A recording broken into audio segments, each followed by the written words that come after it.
आइए कुछ और दर्शन करें। भागवत अंतर्गत एक गोपी गीत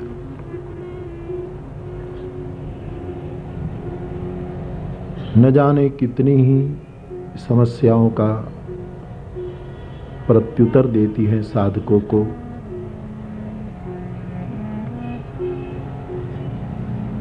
उसको हम सब मिलकर के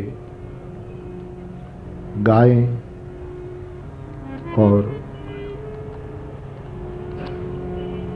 दर्शन करें। जहां प्रेम होता है बाप, वहां तीन वस्तु अक्सर पाई गई। रूप भिन्न भिन्न हो सकते हैं लेकिन स्वरूप एक है। और जब एक गोपियों की वेदना से भरा ये गीत हम लेकर बैठे हैं, तब तो ये तीनों बातें सिद्ध हो जाती है।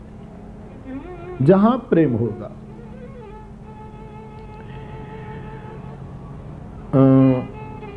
किसी भी स्तर पर होगा, क्रमशः प्रेम का तो नारद जी ने यही बयां किया है कि प्रेम उसको कहे जो प्रतिक्षण वर्धमान हो। प्रतिक्षण जो बढ़े वही प्रेम। कितनी अकाट्य और अनुभूत व्याख्या है। गुणरहितम कामनारहितम प्रतिक्षण वर्धमानम अविच्छिन्नम सूक्ष्मतरम अनुभव रूपम। तो किसी भी स्तर पर हो, बढ़ता चले, तो तीन वस्तु खास करके इस प्रसंग में तो बहुत स्पष्ट रूप में पाई जा रही है। बाप, जहां प्रेम होगा वहां रस होगा। प्रेम रस पाने मोर ना छधर तत्वनु टिपणु तुच्छ लागे। जहां भी प्रेम होगा वहां रस होगा। जहां भी प्रेम होगा वहां रास होगा। और जहां भी प्रेम होगा वहां कुछ मात्रा में थोड़ी रीस भी होगी।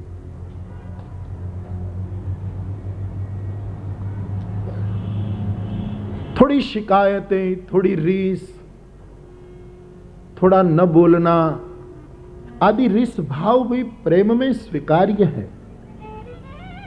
रस, रास और रीस का त्रिवेणी संगम है गोपी गीत। भगवान श्री कृष्ण ने गोपियों को रस दिया, प्रेम रस।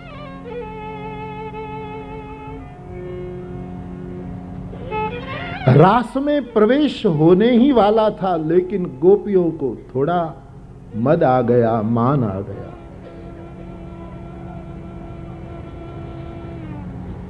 विक्षमानंच केशव प्रशमाय प्रसादाय तत्रैवांतर्धीयत। मद आया और मान आया। इसके कारण इस अर्थ में थोड़ा वो आ गया और कुछ समय के लिए उसके लिए एक रुकावट आ गई।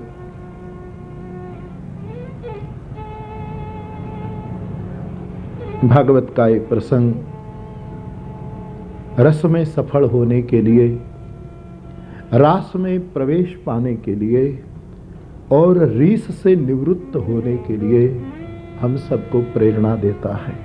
इसलिए आइए गाए इस 7वें मंत्र को, जो गोपियों के मुंह से वृंद वृंद में यमुना के तट पर विराजित हैं, जिन्होंने खोज छोड़ दी है।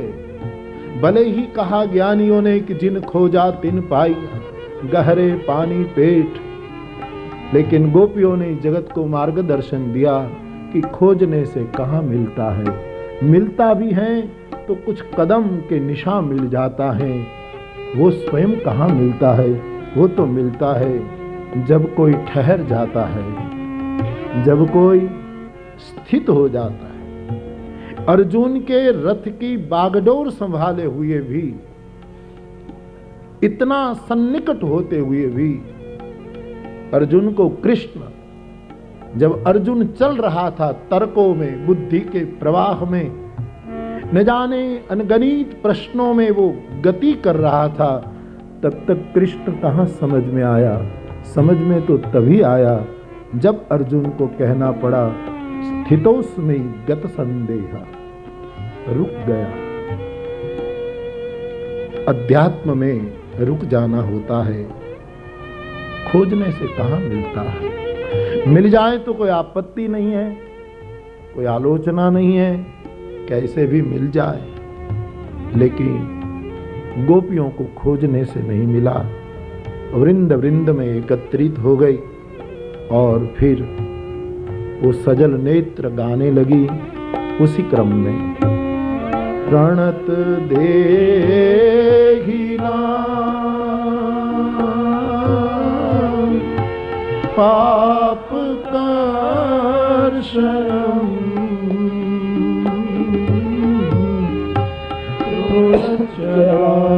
चरानुगम श्रीनिकेतनम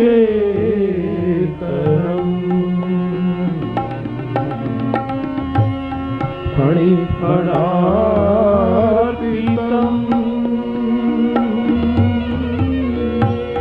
ते पदाम्बुजम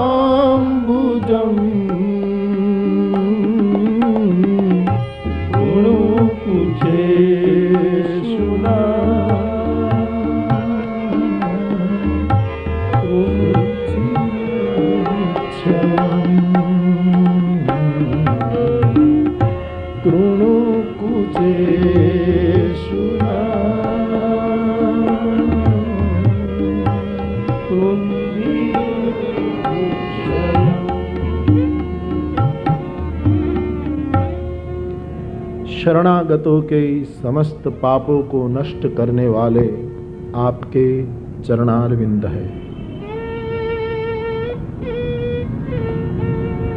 गोपी को चरण चिन्ह नहीं चाहिए, गोपी को चरण धूलि नहीं चाहिए, गोपी को साक्षात श्री कृष्ण के चरणारविंद चाहिए। व्रज में और व्रज परंपरा में चरण रज तो गोपी की है, इसकी बड़ी महिमा है। गोपियों को स्वयं कृष्ण चरण रज, कृष्ण चरण चिन्ह, इनमें इतनी वो नहीं है, वो स्वयं साक्षात चरणारविंद चाहती है। इसलिए वो कहती है, प्रभु हमारे लिए आपने चरणों ने क्या क्या नहीं किया है। अभी अभी यहां कहा गया, हमारे संचालक श्री कह रहे थे, या लकुटी अरु कामर यहां पर राजती हूं पुरकौ तजीदारो। हाथ में लकुटी, कंधे पर कामरी लेकर तृण चरानुगम, ये चरण हमारे लिए गायों के पीछे, बछड़ों के पीछे घूमे थे। वही चरणारविंद ने हमारे लिए काली नाग की फणा पर नर्तन किया था। ये चरणारविंद गोपियों को चाहिए, और से उसको तसल्ली नहीं है, क्योंकि गोपियों ने एक बात निश्चित कर रखी है कि ये चरणारविंद का आश्रय ही समस्त पापों से मुक्त कर देता है। इतना कृष्ण को सन्निकट पाने के बाद, भगवान कृष्ण का निमंत्रण मिलने के बाद, भगवान कृष्ण के द्वारा रास में स्वागत करने के बाद भी हम में थोड़ा पाप आ गया। इतना आदर, इतनी उदारता भगवान श्री कृष्ण की, फिर भी हम में थोड़ा मद रूपी पाप और मान रूपी पाप आ गया। इसलिए गोपीजन कहती है, पूरे विश्व को यह संदेश है कि समस्त पापों से मुक्ति केवल भगवत चरणारविंद में प्रणत होने से ही होती है। ठीक कहा भागवतकार ने, तापत्रय विनाशाय श्री कृष्णाय वयं नुमः सच्चिदानंद रूपाय विश्वोत्पत्त्यादि हेतवे तापत्रय विनाशाय श्री कृष्णाय वयं नुमः। तीनों ताप को नष्ट करने वाले ये चरणारविंद है। एक वस्तु समझ ले, हम और आप, मैं फिर एक बार कहूं, ये उपदेश नहीं है। मैं आपके संग बैठकर जैसे कोई गजल गाता है, जैसे कोई गीत गाता है, जैसे कोई कविता संगीत के साथ प्रस्तुत करता है, तो बीच बीच में कविता के बारे में, गजल के बारे में कुछ न कुछ शब्द बोल दिया करते हैं। इसी ढंग से हम और आप सब मिलकर गा रहे हैं और बीच बीच में मेरी व्यास गादी कुछ शब्द छोड़ रही है। तो कोई उपदेश नहीं, हम सब ठीक से भीतर स्थित होकर इन बातों को समझे।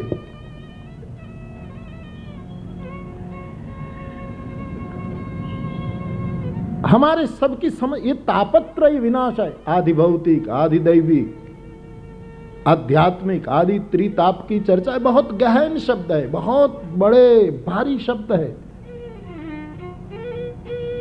इन तीनों ताप से मुक्ति मिल जाती माना,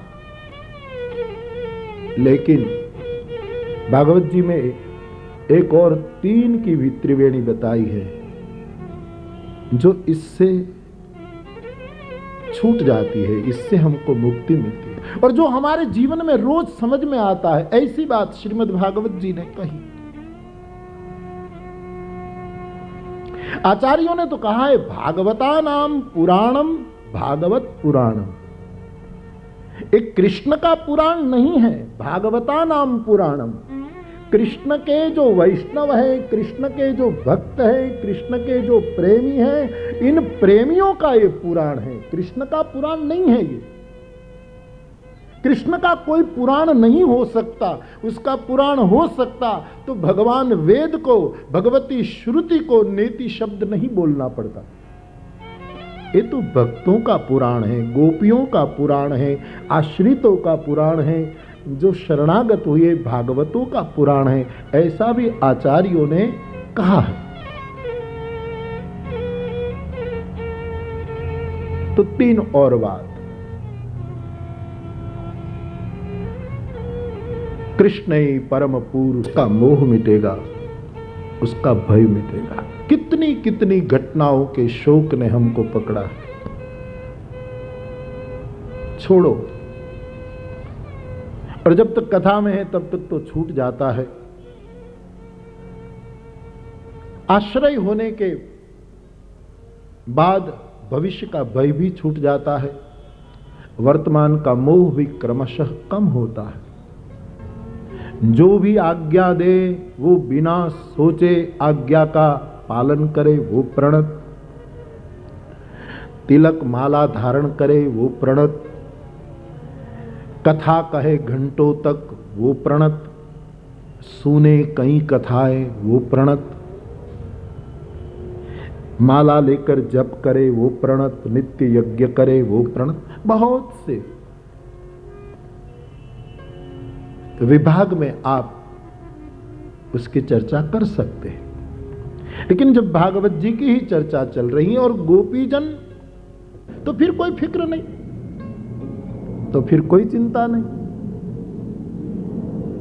तो ये कुंता जी, उत्तरा जी, सुभद्रा जी और द्रौपदी जी, इनका दर्शन इसलिए ले रहा हूं कि गोपियों की ये प्रणत भाव वाली बात इनमें पूर्ण रूपेण खरी उतरी है। और उसके मुताबिक हमारे जीवन में भी जो जितनी मात्रा में ये दिखाई दें, तो हम प्रणत होने की यात्रा पर हैं, ऐसा माना जाए तो इन चारों महान मातृ शरीर को जो समस्याओं का सामना करना पड़ा, फिर भी इनकी प्रणतता टूटी नहीं और इस प्रणत भाव ने इन चारों को धन्य कर दिया और इनके दर्शन से हम भी कृतार्थ हो जाते हैं। ऐसा इन चारों का दर्शन है। सबसे पहले उत्तरा को लीजिए।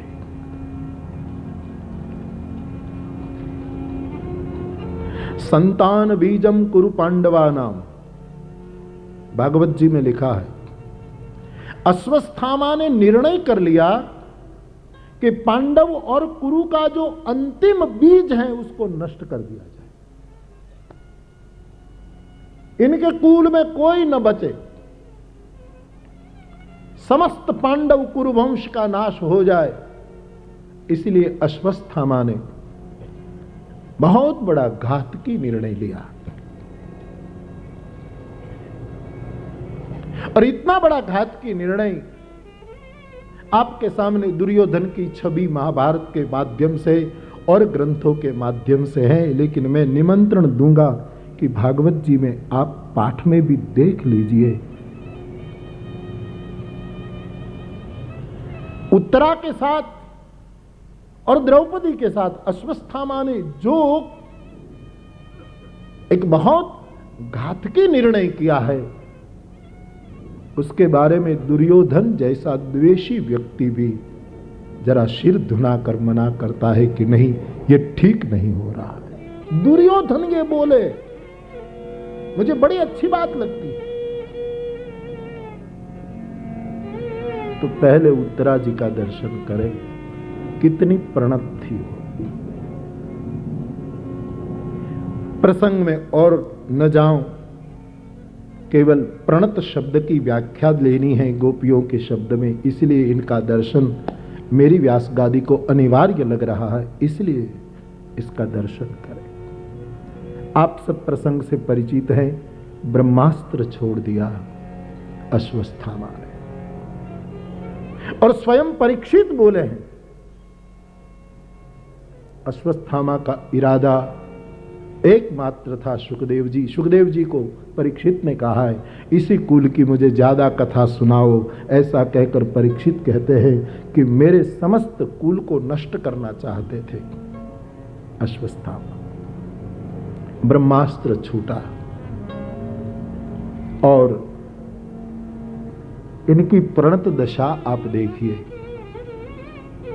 जब ब्रह्मास्त्र अश्वस्थामा का छूटा, तब उत्तरा जी भीम के पास न गई, अर्जुन के पास न गई, सहदेव, नकुल और धर्म पुरुष युधिष्ठिर के पास न गई। एकमात्र दोट लगाई उसने भगवान श्री कृष्ण की ओर। वरना स्वाभाविक था कि धर्मराज को कुछ कहती, भीमसेन को कुछ कहती, नकुल सहदेव या अर्जुन को कुछ कहती। लेकिन ब्रह्मास्त्र जब छूटा, अपनी वो प्रखर गति से कौरव पांडव कुल को विनाश करना है। संतान बीजम कुरु पांडवानाम, इस दृष्टि से जब ये छूटा है, तब एकमात्र आश्रय उत्तरा ने श्री कृष्ण का किया है।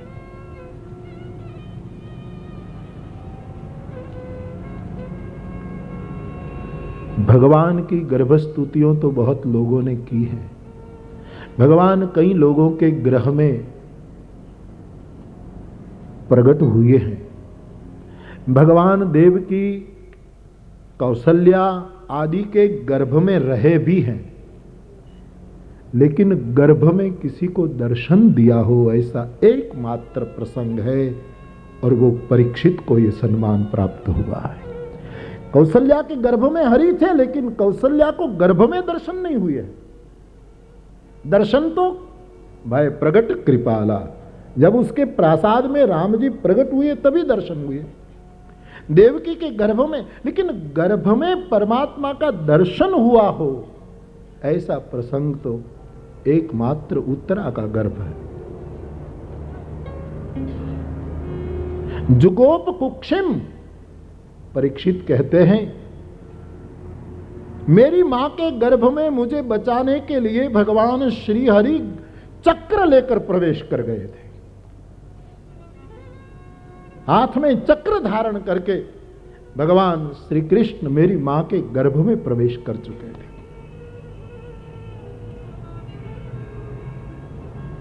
क्योंकि मेरी मां इस परमात्मा की शरण में गई थी। तो मुझे पहली बात यह कहनी है, न बलवान का आश्रय किया, न बुद्धिमान का आश्रय किया, न रूपवान का आश्रय किया, न धर्म धुरंधर का आश्रय किया और न शस्त्र पारंगत का आश्रय किया। केवल आश्रय किया समस्त शास्त्रों का जो सार है वो भगवान श्री कृष्ण का, प्रणत का एक रूप। बहुत बलवान है भीम, बल का आश्रय द्रौपदी ने नहीं किया। शरणागत का ये लक्षण है, ये बलवान का आश्रय न करें। इनका सबसे श्रेष्ठ बलवान श्री कृष्ण है। बहुत रूपवान है नकुल, इस सौंदर्यवान का आश्रय नहीं किया, न रूप का न बल का। बहुत विद्वान है सहदेव जी, बहुत भविष्यवेता है, बहुत जानकार है, बहुत शास्त्र कंठस्थ है, उनका आश्रय भी उत्तरा ने नहीं किया। गांडीवधारी धनुर्धारी अर्जुन के पास वो नहीं गई और न धर्मवेता युधिष्ठिर के आश्रय में गई। जब ब्रह्मास्त्र छूटा तब एकमात्र आश्रय उसने भगवान श्री कृष्ण का किया। तो दो वस्तु यहां मिलती है।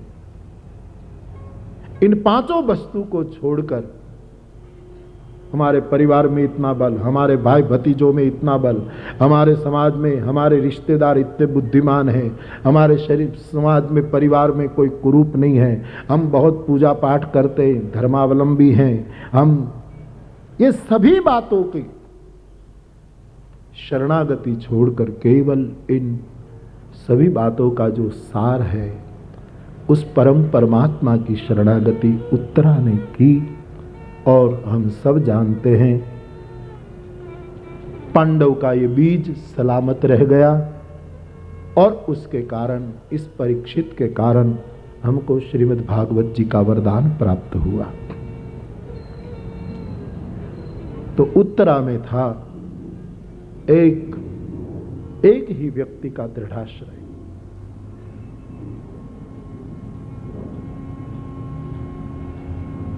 एकमात्र सूत्र उनमें, कोई बल का, रूप बल, धन बल, किसी बल का उसने आश्रय नहीं किया।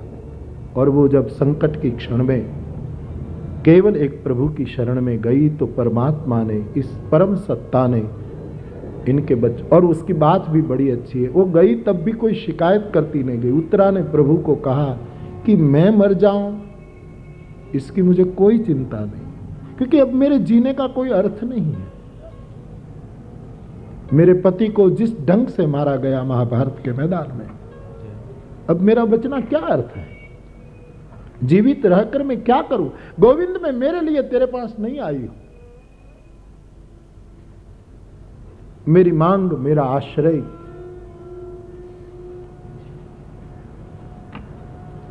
एक कुरु पांडव का बीज जो मेरे गर्भ में है, उसके लिए मैं आपसे भीख मांगने आई हूं।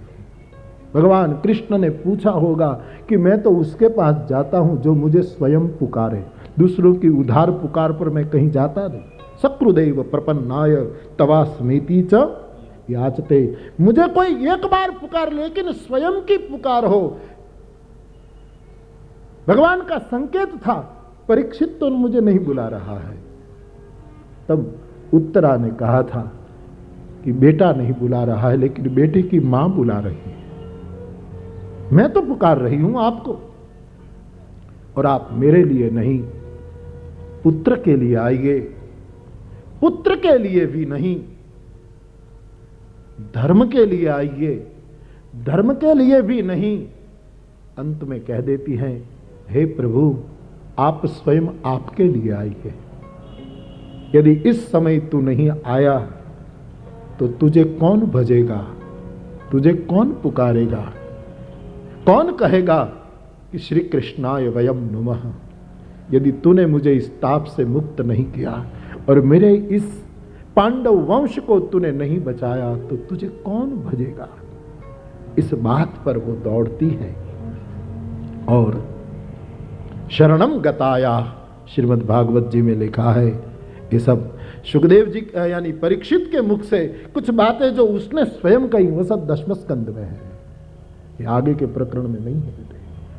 इतिहास उसका आगे के प्रकरण में जरूर है, लेकिन जब परीक्षित बोलता है कि जुगो कुक्षिम, मेरी मां के गर्भ में चक्र लेकर प्रभु आ गया था, वो संकेत जब वो अपने इस महान वंश की कथा सुनना चाहता है तब अपने आप से प्रश्न पूछवाता है। मेरे कहने का मतलब उत्तरा है प्रणत, और इस प्रणत की रक्षा प्रभु ने की है। और परीक्षित के रक्षा के बाद इतना बड़ा हाथ मिल गया अपने बेटे को, और इस बेटे के माध्यम से हम सबको भागवत के रूप में स्वयं कृष्ण मिल गए, जिसकी कल चर्चा हमने की थी कि स्वयं कृष्ण है। बिल्कुल ठीक है, ये जरा भी अतिशयोक्ति नहीं। श्रीमद् भागवत जी में जिसको स्वयं कृष्ण का दर्शन न हो,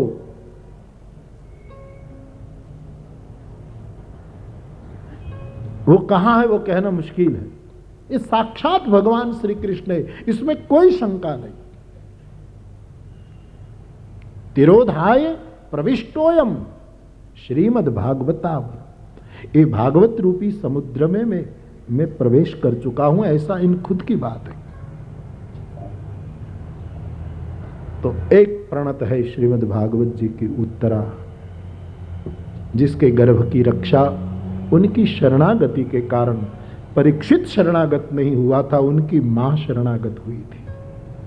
कुल में से एक व्यक्ति भी शरणागत हो जाए तो पूरा कुल तैर जाता है, पूरे कुल को कृतकृत्य कर देता। हमारे रामचरित मानस में तो स्पष्ट लिखा है, 100 कुल धन्य उमा सुनु, जगत पूज्य सुपुनीत, श्री रघुवीर परायण, जेहि नर उपज मिले। एक व्यक्ति की शरणागति पूरे परिवार को तार देती है, पूरे समाज को तार देती है। अरे समाज क्या, पूरे विश्व को तार देती है भागवत के रूप में। तो एक हुई प्रणत दशा श्री उत्तरा जी की, दूसरी प्रणत दशा है द्रौपदी की। द्रौपदी की प्रणत दशा के दो दृष्टांत महाभारत में, भागवत में कई दृष्टांत है, लेकिन प्रधान वस्तु दो। इनकी प्रणत भावना दो जगह मुखर हुई, उजागर हुई। एक कौरवों की सभा में जब चीर खींचे गए, और दूसरा महाभारत का वो प्रसंग जो भागवत जी में भी संकेत है, अश्वत्थामा ने जब द्रौपदी के 5 पुत्रों को मार दिया युद्ध की शिविर में जाकर। 5 सोए हैं, कोई कल्पना भी नहीं है पांडवों को कि कोई इतना अधम कृत्य कर सकता है। जिस प्रसंग के बाद जब 5 का मस्तक लेकर दुर्योधन के पास अश्वत्थामा जाता है कि तेरे प्रति मेरा प्रेम है, इसलिए ले, मैं दुर्योधन की जांघ टूट गई थी, भीमसेन के द्वारा जांघ फट गई थी दुर्योधन की, और उसके मृत्यु के अनुसार दिखाई देने लगे थे। तब अश्वत्थामा ने कहा था कि तेरे प्रति मेरा प्रिय भाव है, तू मुझे प्रिय है, इसलिए मैं दिखा दूंगा। और इसी सिलसिले में अश्वत्थामा ने द्रौपदी के शिविर में सोए 5 बालकों की जो हत्या की, और 5 के मस्तक जब दुर्योधन ने ये सुना देखा, तब दुर्योधन को भी लगा कि ये जरा ज्यादा है। उस समय का दुर्योधन वंदन करने जैसा लगता है कि ऐसा तो नहीं करना चाहिए।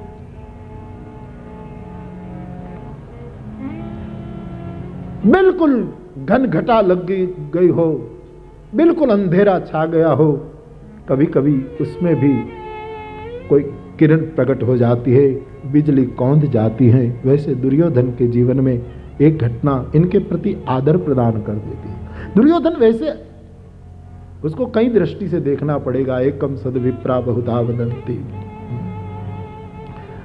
दुर्योधन को एक ही तकलीफ थी, उसको पांडवों के प्रति द्वेष था, बाकी और कोई तकलीफ नहीं थी उसको। पांडवों के प्रति भयंकर द्वेष था, और द्वेष और राग के कारण ही उसके हृदय में बैठा हुआ कृष्ण उसको दिखाई नहीं देता था।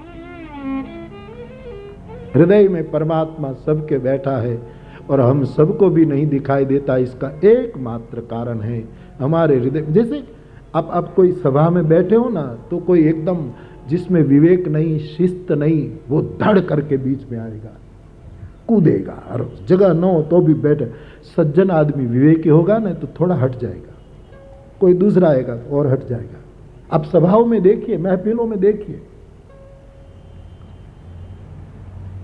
बिल्कुल बीच में पड़ेगा, न देखेगा कि कैसी सभा है, क्या है, कैसे भी बैठ। और जो सज्जन होगा वो वहीं सभा तो छोड़ेगा नहीं, क्योंकि उसके प्रमुख स्थान पर सभा चल रही, वो चीफ गेस्ट है, अतिथि विशेष वो हैं, उनके कारण पूरा प्रसंग बनाया गया है। लेकिन कोई जैसे तैसे आएगा तो वो हटेगा, ठीक है, फिर बोलेगा भी नहीं, समझ जाएगा कि इनके पास क्या बोलना, वो अपने आप को हटा देगा, किनारे हो जाएगा। वैसे राग द्वेष इतने लड़ाकू हैं कि जब हमारे अंतःकरण में आते हैं, हृदय तो प्रभु के प्रमुख स्थान से शोभता है। ये पूरी शरीर की, ये पूरी जिंदगी की महफिल का अतिथि विशेष भगवान श्री कृष्ण है। ईश्वर सर्वभूतानां देशेर्जुन तिष्ठति। लेकिन जब राग द्वेष आता है तो भगवान तो कितने विवेकी है, थोड़ा खिसक जाते हैं किनारे, बिल्कुल जाते तो नहीं, जाए तो लेकिन थोड़े हटते जाते, ऐसा लगता है। आपको नहीं लगता? जैसे राग द्वेष बहुत खतरनाक, सभा बिगाड़ता है राग द्वेष, महफिल बिगाड़ता है राग द्वेष। क्योंकि राग आया तो तुरंत पक्षपात आया, द्वेष आया तो क्रोध आया, विद्रोह होगा, विरोध होगा, हिंसा होगी, न जाने क्या क्या नहीं होगा। और जब राग और द्वेष जैसे अविवेकी तत्व हमारे हृदय का कब्जा कर लेते हैं, तब उसमें जो परम सत्ता विराजमान है वो भागेगी तो नहीं, लेकिन थोड़ी हट जाएगी, जैसे विवेकी व्यक्ति हट जाता है। दुर्योधन की यही समस्या थी। उनको पांडवों के प्रति जो द्वेष था, बाकी औरों के प्रति उसके जीवन में और कोई तकलीफ नहीं दिखाई देती है। जहां तक महाभारत का दर्शन है तो 5 बालकों के सिर काट दिए अश्वत्थामा ने। तब दुर्योधन का निवेदन बड़ा प्यारा लगता है कि ऐसा तो सज्जनों को नहीं करना चाहिए, ऐसा तो ठीक नहीं किया। पड़ा था उसमें भी कुछ, लेकिन उनके हृदय में बैठा हुआ कृष्ण राग द्वेष के कारण थोड़े किनारे हो गया था। इसका कारण यही था। तो 5 बालकों का युद्ध की शिविर में सिर काट दिए अश्वत्थामा ने।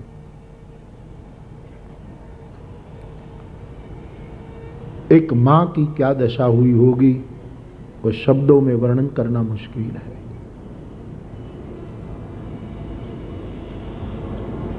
बहुत दुखी हुई द्रौपदी।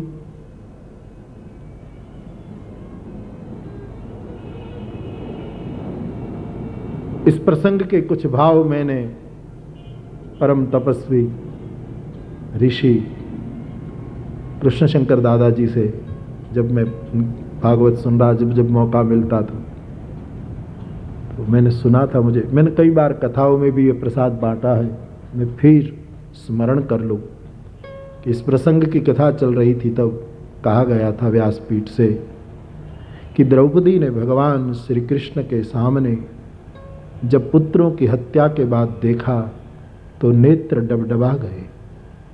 स्वाभाविक था, एक मां है। भगवान कृष्ण ने कहा, द्रौपदी धैर्य धारण करो।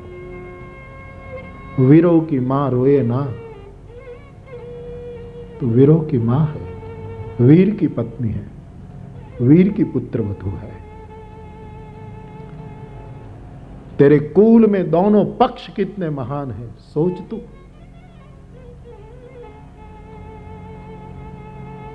अपने पालव से आंसू पोंछती हुई द्रौपदी ने कृष्ण को कहा कि महाराज, मैं आपको ये तो नहीं कह सकती कि आप मुझे समझने में भूल कर रहे हैं, लेकिन कृपया मुझे सुने।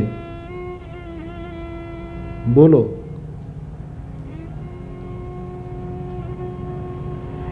मेरे 5 पुत्र इस तरह मारे गए, उसका मुझे रोना नहीं आ रहा है।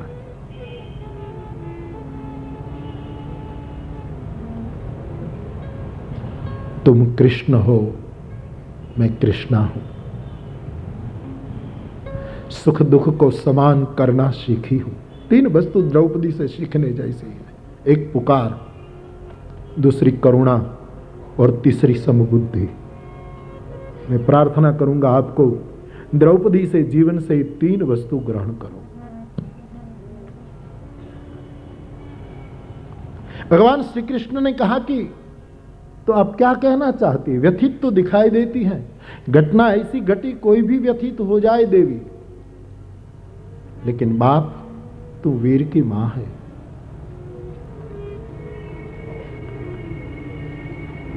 तब द्रौपदी ने कहा कि प्रभु, मुझे एक ही बात का दुख है,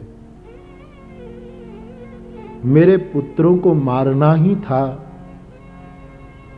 तो मार दे।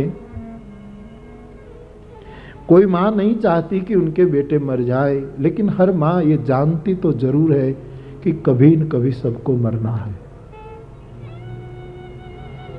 चाहती नहीं, लेकिन जानती तो जरूर।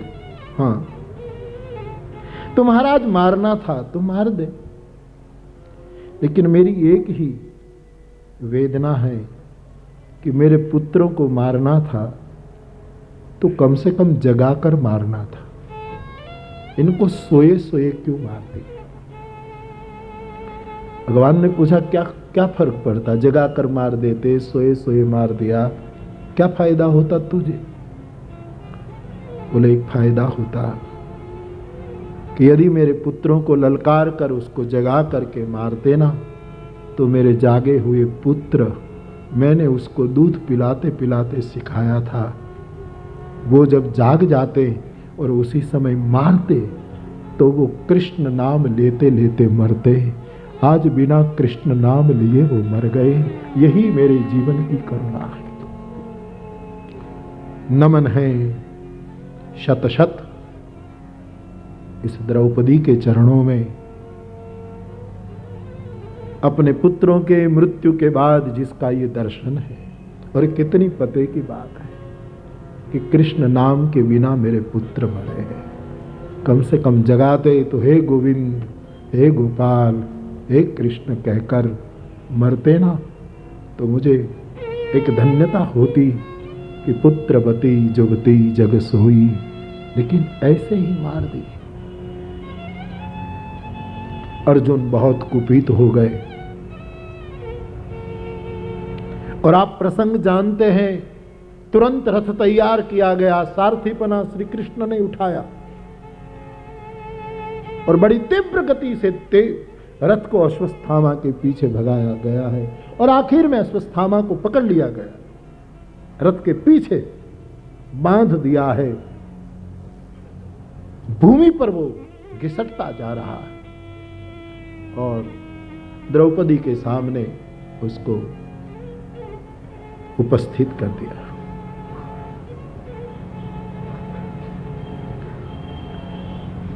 खड़ग खींचा गया कि उसको मार दिया जाए। उस समय इस प्रणत द्रौपदी के जीवन से एक वस्तु सीखने की मिलती है, मुच्यताम मुच्यताम।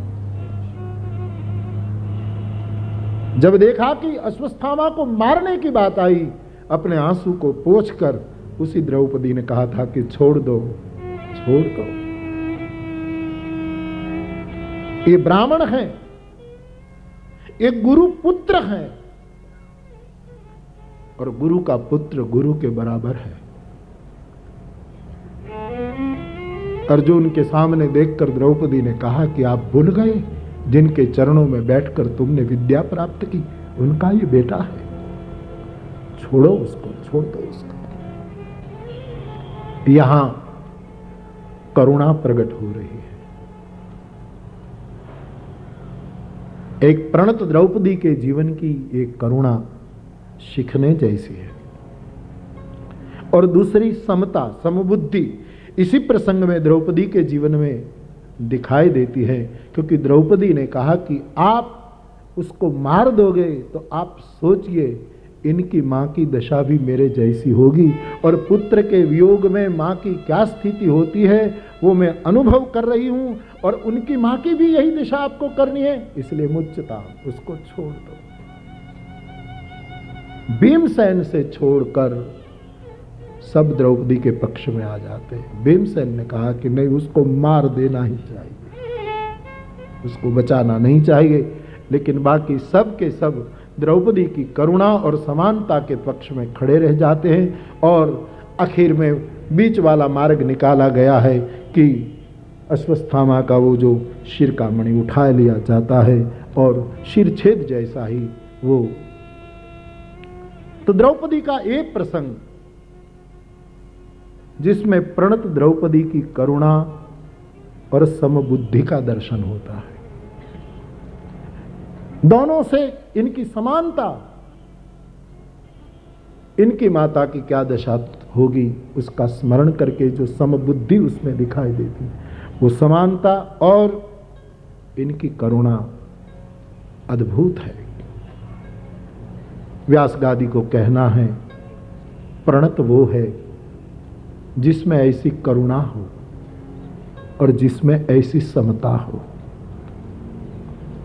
करुणा निधान की करुणा जिसमें उतरी हो, और करुणा निधान कृष्ण का जो समवाद है, जो समतावाद है पूरा गीता में, इस समतावाद भी जिसने पचाया हो वो है एक अर्थ में प्रणत। तो यहां ये दो लक्षण, करुणा और समानता। तीसरा एक लक्षण, आश्रय पूर्वक पुकार, और वो है दुर्योधन की सभा में, दुशासन की सभा में जब वस्त्राहरण हुआ, और उसी समय द्रौपदी जिस ढंग से द्वारिकावासिन को पुकारती है, भगवान श्री कृष्ण के प्रति उनकी जो पुकार है, ये पुकार शरणागत की पुकार है। बहुत कर लिया, उत्तरा ने तो किसी के प्रति देखा ही नहीं, भीम अर्जुन सहदेव किसी के प्रति, सीधी दौड़ उसकी थी कृष्ण के प्रति, लेकिन द्रौपदी ने थोड़ा देख भी लिया था महाभारत के इस सभा में कि कोई मुझे बचाए, लेकिन कोई नहीं बचा पाया। तब केवल कृष्ण के प्रति उनकी पुकार उठी थी, और ये पुकार एक प्रणत की पुकार थी, एक शरणागत की पुकार थी। और हम सब जानते हैं कि स्वयं कृष्ण ही साड़ी बनकर द्रौपदी को लिपट गया था और द्रौपदी को उसने बचा लिया। तो एक है उत्तरा, प्रणत देहिना पाप कर्षणम तृण चरागम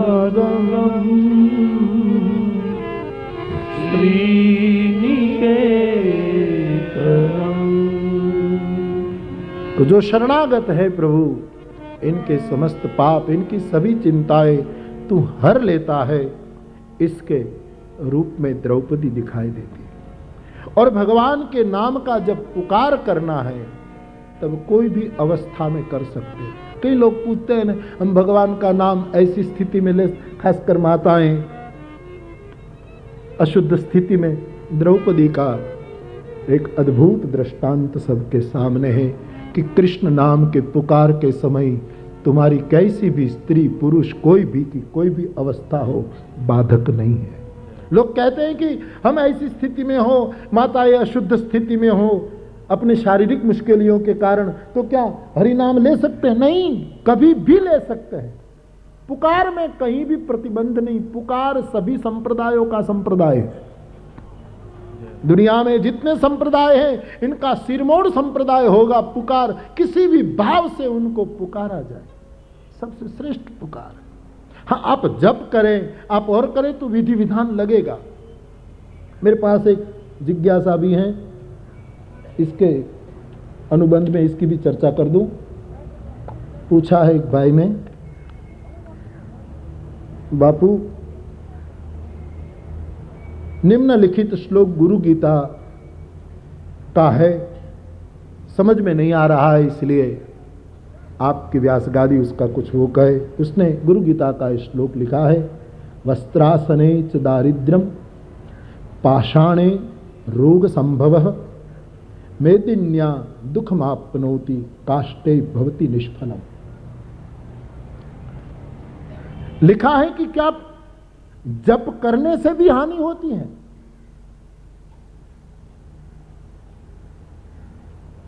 भूमि पर बैठकर जप करे तो ये हो जाए, वस्त्र पर बैठकर जप करे तो ये हो जाए, पाषाण पर बैठकर जप करे तो ये हो जाए, काष्ठ पर बैठकर, तो क्या जप करने से भी हानि होती है? इसका खुलासा हो सब कुछ है। जप करने के लिए कुछ जरूर आसन आदि आदि का विधान जरूर है। जब अनुष्ठान के रूप में आप जप करो तब ठीक है, बाकी जब पुकार करना है तब कोई प्रतिबंध नहीं। द्रौपदी कौन आसन पर बैठी थी?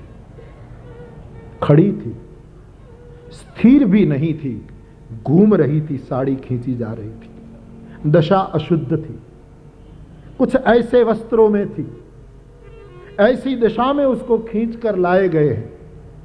कोई आसन नहीं था, कोई विधान नहीं था। उस समय उनके मुंह से जो कृष्ण नाम निकला है, न जाने कितने कितने जप के अनुष्ठान करने वाले हों, इन सबको अतिक्रमण करता हुआ आगे निकल चुका है ये नाम।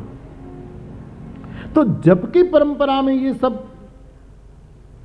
तो यदि मुझे पूछा है तो मैं तो उसका दूसरा ही अर्थ आपको बताऊंगा, और ये मेरा व्यक्तिगत अर्थ है। आप स्वीकार करें न स्वीकार करें आपकी मर्जी, लेकिन आप घबराए ना। इसका अर्थ तो आप समझ जाते कि वस्त्र का आसन हो तो फिर उस आसन पर करने से दारिद्र्य आएगा। ये तो डराने वाली बात है। पाषाण है तो रोग संभव, रोग पैदा हो जाएंगे। मेदिन्या, केवल किसी भी वस्तु रखे बिना सीधा जमीन पर करें तो दुख मापनोति, दुख के ढेर गिर पड़ेंगे। और काष्ठे भवति निष्फलम, लाख लकड़ी का हो तो निष्फल, कोई परिणाम नहीं, शून्य, तो कोई जप ही नहीं करेगा। लेकिन गुरु गीता भगवान शंकर से मुख से निकली, और ये आदि काल पहले की बात है। कोई जमाने में ये सब नियम होगा, बाकी ये तो कलयुग है। इसमें तो भाय कुभाय अनख आलसहु नाम जपत मंगल दिसी दश। कलयुग के संदर्भ में उसको न लो, ये वो काल रहा होगा, उस काल के संदर्भ में बोला गया होगा, और वर्तमान काल में भी उसका कुछ विधि विधान के मुताबिक उसका कुछ विज्ञान रहा होगा कोई, लेकिन डरने की जरूरत नहीं है। मेरी व्यासगादी को पूछा है तो मैं ये कहूंगा कि वस्त्र का आसन है तो दारिद्र्य आएगा, आएगा नहीं, प्रमाण है कि दारिद्र्य होगा ही, तभी कोई सीधे साधे वस्त्र पर बैठोगे, वरना तो मृग चर्म बिछाया है, मखमली गद्दी बिछाई है, कोई ऐसा होगा तभी। ये पहला प्रमाण है कि सीधा साधा वस्त्र है, दारिद्र्य आएगा नहीं। दारिद्र्य है, लेकिन घबराने की बात नहीं। वस्त्र पर बैठकर जो करेगा उसको दारिद्र्य आएगा, मोह दरिद्र आएगा, मोह कंगाल हो जाएगा उसका। तुम्हारी समृद्धि नहीं चली जाएगी, तुम्हारा जो मोह है, हमारा जो मोह है, हमारा जो कुछ प्रकार की जो आसक्तियां हैं, वो बेचारी अभी तो धनवान है, श्रीमंत है, बड़ी शक्तिशाली है, वो दरिद्र हो जाएगी, मोह कम हो जाएगा। इसी अर्थ में लेना, जप मत छोड़ देना घबरा करके। मैंने गुरु गीता देखी, लेकिन इस श्लोक पर मेरा ध्यान नहीं गया, वरना मैं बहुत समय पहले कह देता। तो वस्त्र पर बैठकर भी कर सकते हैं, लेकिन इससे फायदा हो जाएगा। और दारिद्र्य की कोई चिंता मत करना। 100 साल के अंदर मर जाना है, उसमें चिंता क्यों करे मेरे भाई बहन। लेकिन दोनों जगह तकलीफ है, हर जगह चिंता है। कोई रोटी की करता है तो कोई लंगोटी की करता है, बाकी चिंता ही चिंता है। कुछ लोग हैं जो लंगोटी की चिंता में है, और हम जैसे जो लोग हैं संसार में, वो सब रोटी की चिंता में है, एक समास के रूप में। बहुत तात्विक दृष्टि से देखो मेरे भाई बहन, तो ये 100 साल के अंदर सब मामला, अरे वो भी तो हमको आगे का दिखाई नहीं देता, इसलिए इसका महत्व है। बाकी तो परमात्मा के विराट सर्जन में हम और आप सब बिल्कुल नगण्य हैं, किसी को पता भी नहीं कि हम कौन हैं। ये तो ठीक हमारे नरसिंह मेहता के शब्दों में कहूँ, हूँ करूँ एज अज्ञानता, शकट नो भार जम स्वान ताणे, सृष्टि मंडाण छे सर्व यैणी पेरे, जोगी जोगेश्वरा कोक जाने। कौन गिनती में है हम? इस तन धन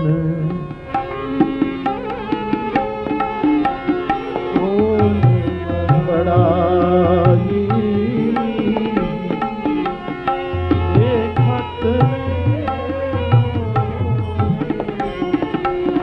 मिट्टी रे मिलाई, इस तन धन,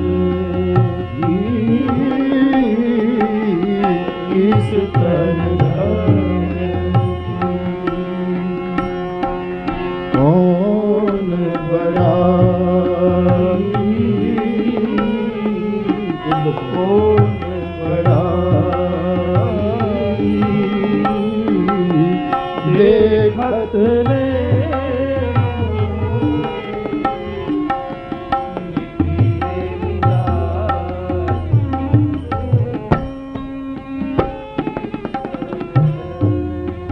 कबीर साहेब के इन शब्दों को कहाँ बांधू कुटिया,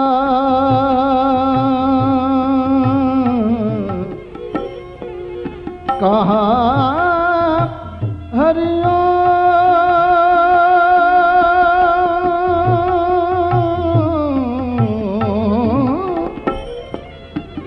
कहाँ बांधू कुटिया, अरे कहाँ बांधू टाटी, अरे कहाँ तेरो जन्म हुओ, कहाँ पड़े माटी, इस तन धन की, इस तन धन की।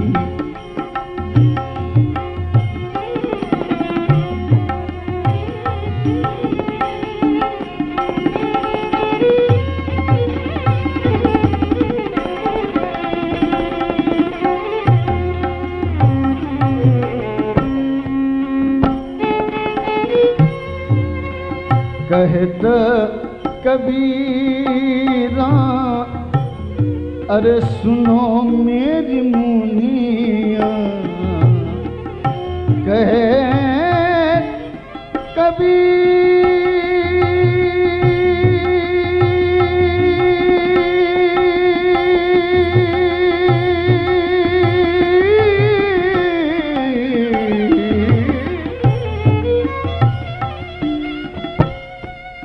सुनो मेरी मुनिया,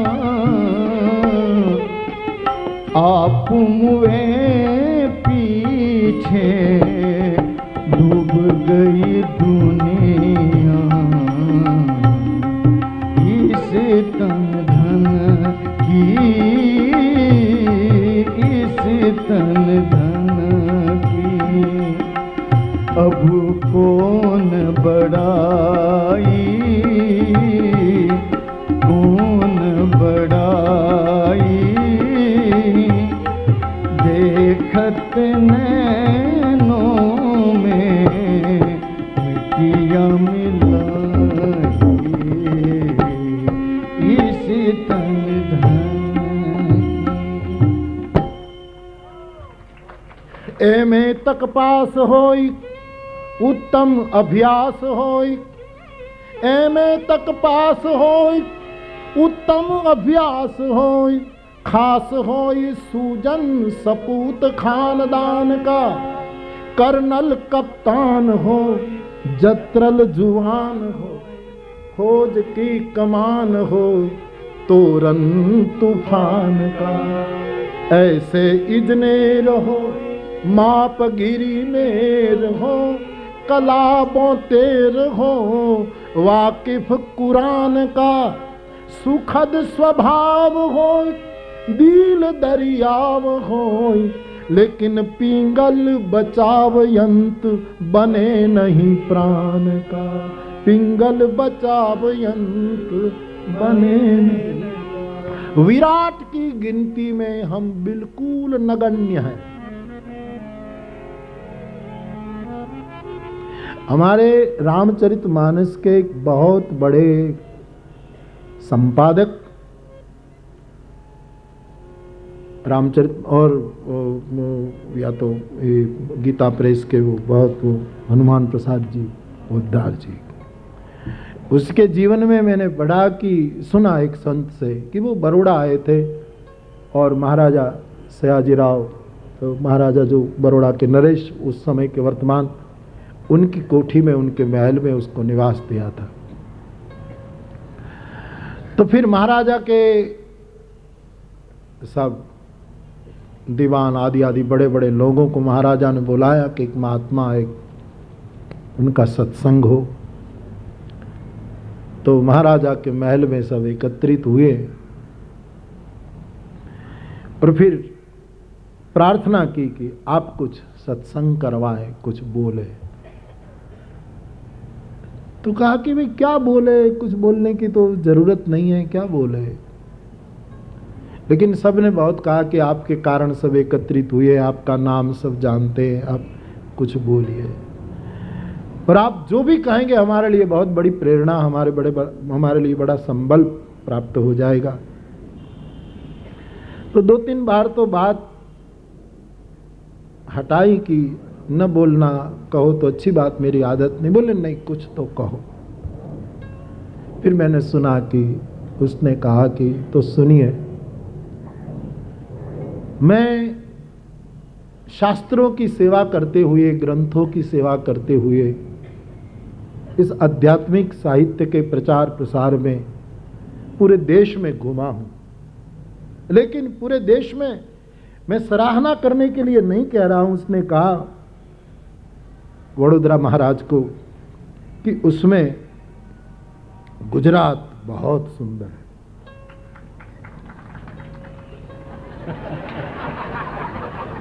जल्दी तालियां मत लगाओ प्यारे।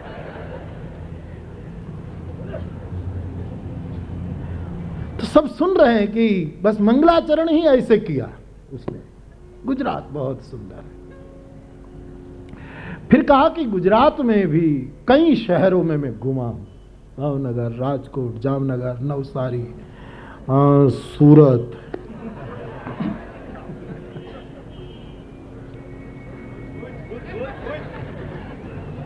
बहुत नगरों में मैं घूमा। भूज चलो ना भैया। लेकिन उसमें वडोदरा बड़ा नागरी नगर है, बड़ी संस्कार भूमि है, बड़ा सुंदर नगर है। और बड़ौदा भी कई बार आना हुआ, कई लोगों के घर जाना हुआ, भाविक लोग ले जाते जाते कई बड़े बड़े प्रासादों में, हवेलियों में, कोठियों में मुझे ले गए लोग। लेकिन महाराज सराहना नहीं करता। बड़ौदा में मैंने कई मकान देखे, लेकिन इसमें आपका जो ये पैलेस है, बस अद्भुत। और आपके महल में भी कई कमरे हैं मेहमानों के लिए, आपके समकक्ष राजाओं के लिए, न जाने कितनी कितनी व्यवस्था है। लेकिन मुझे भी पूरा पैलेस दिखाया गया है, लेकिन मैं कहूँगा कि जिस दीवान खंड में हम बैठे हैं अपूर्व, बहुत सुंदर है दीवान। सब सोच रहे कि ये कैसा सत्संग है। फिर कहा कि आप सब ने मुझे इतना आदर दिया है, सब बिलग बिलग आसन पर बैठे हैं, लेकिन मुझे जिस सोफे पर, जिस कुर्सी पर बिठाया है, ऐसा आसन मैंने कहीं नहीं देखा। बहुत अद्भुत है। तो सब लालायित है कि कहेंगे क्या, लेकिन फिर धीरे से कह दिया कि जब यहां से जाना होता है तब यहां से जहां मैं बैठा हूं वो आसन तक साथ में नहीं चलता। अरे कपड़े भी तो लोग निकाल देते हैं। तो यहां कुछ बचने वाला नहीं है, कुछ टिकने वाला नहीं है।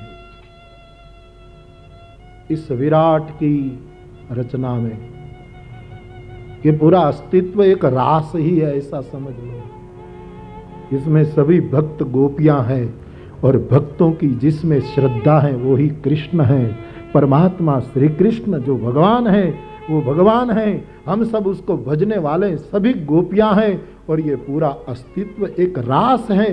रास रूप अस्तित्व को समझ करके उसमें से रस पाले, बाकी कौन गिनती रहने वाली। इस तन धन कौन बढ़ाए। वो बेचारा था सफर में, आज अपने घर गया। एक बड़ी बिल्कुल ये बात मुझे बहुत पक्की लगती है, इसलिए मैं बोलता हूँ कि जैसे राशनिंग की दुकान पर केरोसिन के लिए, खान के लिए, कोई चीज़ के लिए, सिनेमा घरों पर हर जगह टिकट के लिए बड़ी बड़ी क्यू लगती है और इस लाइन में जब नंबर आता है तब बात बनती है, वैसे मृत्यु की भी बड़ी एक लंबी लाइन है। इसमें किसी का नंबर 100 साल में आता है, 90 साल में, बाकी सब है तो लाइन में ही। लाइन जरा लंबी है, इसलिए आदमी चलते चलते गिर गया, हार्ट फेल हो गया, बेचारा मर गया। कुछ लोग एकत्रित हो गए, पहचान न पाए कौन है, कहाँ का है, अरे बेचारे मर गए। तो एक सूफी संत वहीं से निकला, उसने कहा अरे हटो, बात क्या, अरे बाबा बेचारा मर गया। बोले शांतम पापम, ऐसा मत बोलो, किसी के लिए अमंगल बोलना ठीक नहीं। अरे बोले बाबा मर ही तो गया। अरे फिर बोले ऐसा न बोलो। तो लोग कह रहे हैं मर गया, लेकिन सूफी फकीर ने कहा वो लेटा था जमीन पर, लोग कहते मर गया, लेकिन वो बेचारा था सफर, आज अपने घर गया। कौन गिनती है, बिल्कुल नगण्य है। इस पूरे संसार की गिनती में हमें बिल्कुल नगण्य है। तो कौन दारिद्र आ जाएगा, कौन आप फट जाएगा कपड़े पर बैठकर भजन करने से। वस्त्रासन च दारिद्र्यम। कितनी कंगालियत तो हम मानसिक रूप में लेकर बैठे हैं, अब कौन ज्यादा दरिद्रता आने वाली। लेकिन मेरी व्यास गादी को पूछा है तो मैं इतना ही कहूँगा, कैसे भी भजन करो। एक काल के संदर्भ में कहा गया और उसका पूरा स्पष्टीकरण तो भगवान शंकर ही कर सकते हैं, शिव ही कर सकते हैं, लेकिन हम भी तो सब उनके जीव हैं, इसलिए थोड़ा हम भी कर दे। दारिद्रता आ जाएगी, मोह कंगाल हो जाएगा भजन करने से, मोह ढीला हो जाएगा। जो सबल है, जो बहुत मजबूत जो मोह है वो ढीला पड़ जाएगा।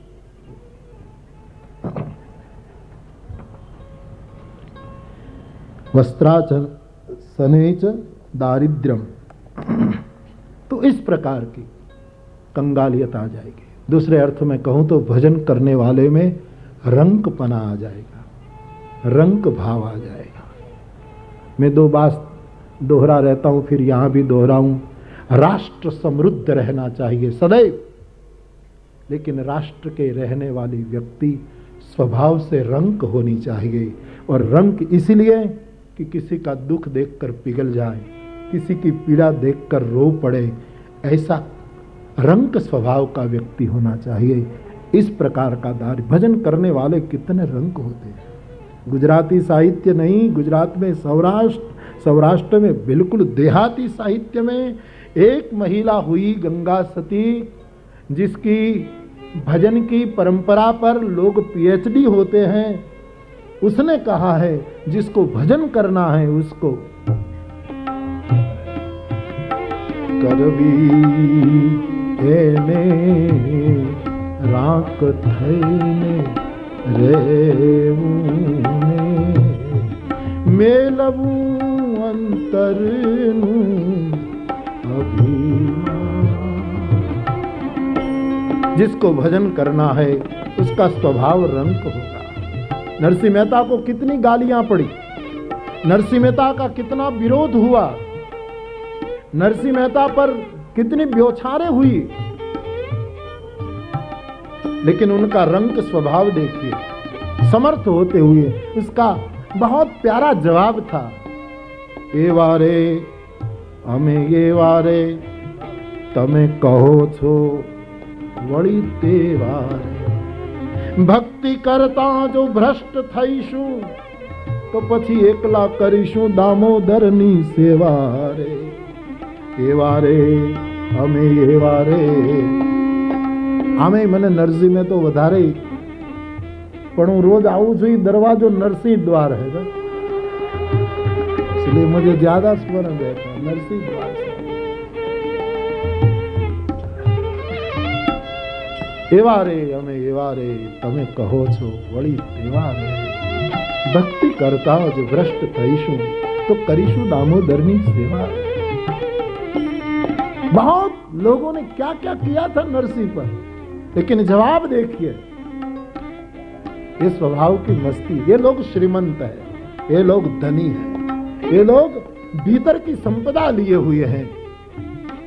ऐसा जवाब सामान्य रूप से नहीं आता, भीतर अलोल होते ही आता। भजन करना है, रंक बनो। भजन तुमको रंक बना देगा, और तुम रंक बनोगे तो लोग तुमको टूट पड़ेंगे। लेकिन चिंता मत करना, दूध की मटकी लेकर कोई जाए और उसको वात का रोग हो, कोई देह का ठिकाना नहीं, और ये हिले, उसका सिर हिले, तो मटकी से क्या ढलेगा? दूध ही ढलेगा। कोई पानी भरकर जा रहा है और उसका सिर ऐसे ऐसे हिलता है तो घड़े से पानी छलकेगा। कोई और चीज लेकर जा रहा है और उसका सिर हिल रहा है चलते चलते तो वो छलकेगा। भजन करना है, उसको एक ख्याल रखना कि जिसका सिर घूम रहा है उसके सिर में जो भरा होगा वो ही निकलेगा। तुम क्यों फिक्र करते हो? क्योंकि उनके मस्तिष्क में जो भरा है वही तो छलकेगा। दूध भरा होगा तो दूध छलकेगा, विष भरा होगा तो विष छलकेगा, वंदना भरी होगी तो वंदना छलकेगी, निंदा भरी होगी तो निंदा छलकेगी। तू फिक्र क्यों करता? कबीरा तेरी झोपड़ी गलकटों के पास, करेगा सो भरेगा, तू क्यों फिरे उदास।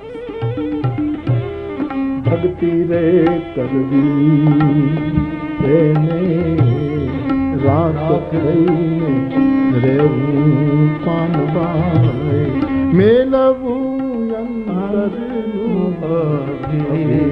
अभिमान। वस्त्रा सनैच द्राविद्रम। भजन कैसे भी करो, जीवन में स्वभाव की गरीबी आएगी। स्वभाव रंग हो, स्वभाव रुजु हो, स्वभाव सरल हो।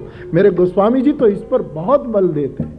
सरल स्वभाव न मन कूटी लाई, जथा लाभ संतोष।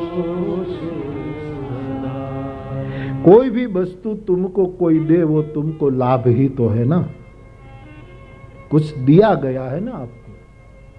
चाहे कोई निंदा दे, चाहे कोई वंदना दे, चाहे कोई सम्मान दे, कोई अपवाद दे, बस सरल स्वभावन मन कुटिलाई, जथा लाभ संतोष सदा। तो भजन करने से इस प्रकार का दारिद्र्य आएगा।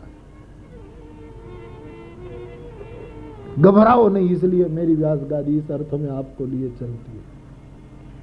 पाषाणे रोग संभव। पत्थर पर यदि किया तो रोग प्रकट होंगे। कौन करेगा जब रोग हो जाए? तो ये तो रोग बढ़ाने वाली वस्तु हो गई। जब तो औषधि है, जासु नाम भव भेषज हरन घोर त्रयीषु। लेकिन रोग संभव, कौन रोग बढ़े? किस प्रकार का भजन करोगे तो किस प्रकार का रोग पैदा होगा? प्रेम का रोग पैदा, एक पीड़ पैदा होगी, एक कसक पैदा होगी। गुजराती में कहવું હોય તો એમ જ કહી શકાય કે એના વગર ક્યાંય ગમે નહીં એવો ભાવ पैदा થશે। एक पीड़, एक कसक, एक प्रेम रोग, एक पीड़ा ये प्रकट होगी। कैसे भी भजन करो एक पीड़ा प्रकट होगी। उनको प्राप्त करने की एक लगन पैदा होगी। आदमी ऐसा हो जाएगा कि फिर कहीं चैन नहीं पड़ेगा, इसी रोग में वो चलता रहेगा। इस प्रकार का भजन से वो होगा। मेदिन्या दुख मापनोती, मेदिनी वाणी धरती पर करो, दुख आएगा। कौन दुख? बिछुरत एक प्राण हरि दे। और कोई दुख नहीं आएगा, सत्संग का वियोग रूपी दुख आएगा। भजन करने वालों को और क्या दुख? अब सत्संग नहीं मिल रहा है, हरि कथा नहीं मिल रही है, अब कोई साधु चरित व्यक्ति का संग प्राप्त नहीं हो रहा है। इसी प्रकार का दुख प्रद उभय बीच कछु बरना, मिलत एक दुख दारुण देगी, बिछरत एक प्राण हरि ले। इस प्रकार का भक्त को, साधक को दुख पैदा होगा तो कोई घबराने वाली बात नहीं। और काष्टे भवति निष्फलम, काष्ट के कुछ ऐसे आडभंग पर करके कोई करेगा तो सब निष्फल होगा। जो धारणा रखी होगी वो सफल नहीं होगी, ऐसा अर्थ लोग कर लेते हैं। लेकिन जब पूछा है तब सब निष्फल हो जाए। और यही तो भक्ति की चरम सीमा है। हारे को हरिनाम। भक्ति में विजय हार माना जाता है और पराजय को ही विजय माना जाता है भक्ति में। तो इसी अर्थ में लेना, घबराना मत, भजन मत छोड़ना कैसे भी। और फिर भी बीक डर रहे हैं तो ऐसे आसन पर ना बैठो, जो बताया हो उसी आसन पर बैठ जाओ। और क्या चिंता रहे तो। बाकी भाई कुभाई अनख आलस हूं, नाम जपत। कौन आसन पर द्रौपदी बैठी थी? कौन मुद्रा में बैठी थी? पद्मासन में थी, विरासन में थी? कौन आसन में बैठी थी? कौन कपड़े में सज्ज थी? कौन पर आसन करके उसने द्वारिकाधीश को पुकारा था? अशुद्ध दशा में थी, कुछ ऐसे वस्त्रों में थी, खींची लाई गई हैं, बेचारी विह्वल और व्याकुल होकर घूम रही हैं, चारों ओर चक्कर आ रही हैं। और ऐसी अवस्था में एक पुकार किया है, हे कृष्ण, हे गोविंद। और इस शरणागत को पालने के लिए भगवान श्री कृष्ण दौड़ आए। तो द्रौपदी के जीवन के माध्यम 3 सूत्र पकड़ में आते। द्रौपदी की प्रणत दशा के 3 सूत्र, एक करुणा, दूसरा समबुद्धि और तीसरा तमाम संप्रदायों का संप्रदाय पुकार। हमारा एक भगत बोलता है, पुकार करवो ये पंथ हमारो। व्रजवासियों को पूछा गया कि आपका कौन पंथ, आपका कौन संप्रदाय? तो इन गंवार ग्वाल बालों ने, गोपी जनों ने मानो एक भगत की दृष्टि में यही जवाब दिया कि पुकार करवो ये पंथ हमारो, अनशुद्ध हृदय नो साध, मारे कोई करवी नथी फरियाद। कोई शिकायत नहीं है गोविंद तुझसे, हम शरणागतों को कौन शिकायत। बस हमारा तो एक ही संप्रदाय, एक ही पंथ है और वो तुझसे शुद्ध हृदय से तुम्हें पुकारे। कोई दंभ, कोई पाखंड, कोई प्रपंच, कोई हेतु नहीं, बिल्कुल निष्पृह भाव से केवल तेरा पुकार ही एकमात्र हमारा संप्रदाय। करवी न थी फरियाद। लेकिन एक बात कवि कहता है, हे गोविंद तुझे कहनी है, कोई शिकायत नहीं, लेकिन एक बात तुझे पूछ लूं। बोले क्या? करवी न थी फरियाद। कौन सी बात? के गरीबों आव्या नहीं तने याद, हमारे काई करवी न थी फरियाद।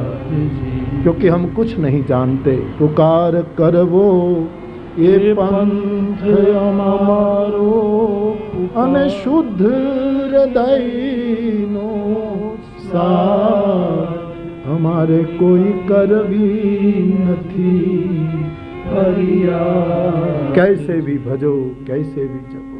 चैतन्य महाप्रभु ने महामंत्र का जप कीर्तन किया, कौन आसन? नाचते गाते किया है। निताई गौर हरि बोल, निताई गौर, निताई गौर। जगत गुरु तुकाराम महाराज ने जब जब अभंग गाए, कौन आसन पर? हां, गुरु नानक देव ने जरूर अमृत बेला की चर्चा की है अपने दर्शन में, लेकिन जब जब महापुरुषों ने गाया है, पुकारा है, कोई जरूरत नहीं। भाई कुभाई अनख आलस हूं, नाम जपत मंगल दिशि दसों, दसों दिशा में मंगल वर्षा हो जाती है। तो कहने का मतलब एक तो पुकार, प्रणत का एकमात्र आश्रय ये पुकारता है। दूसरा, इनमें करुणा, करुणा निधान की उतरती है। जैसे माँ और बाप की शक्ल उनके बच्चे में उतरती है, वैसे जो उनके हो जाते हैं, इस करुणा निधान की करुणा उनमें बरस। कृष्ण की करुणा कृष्णा में उतरी, द्रौपदी में उतरी। तो करुणा ये दूसरा सूत्र है। और तीसरा, मेरे बेटे को मार दिए और मेरी जो दशा है वही दशा अश्वत्थामा को मारने से उनकी मां की हो सकती है। मैं जो दुख भोग रही हूं वही दुख उसको होगा। इस समबुद्धि जो द्रौपदी में है वही उनकी प्रणत दशा का परिचायक है। तो जो प्रणत हैं उनके ये तीन लक्षण द्रौपदी के स्वरूप से। प्रणत देगी ना पाप कर्षणम,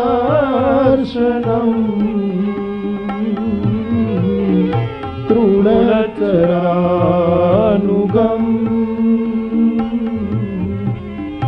श्रीनिकेतनम,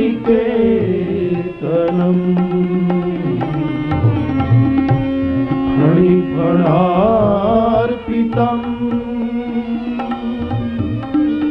ते पदाम्बुजम,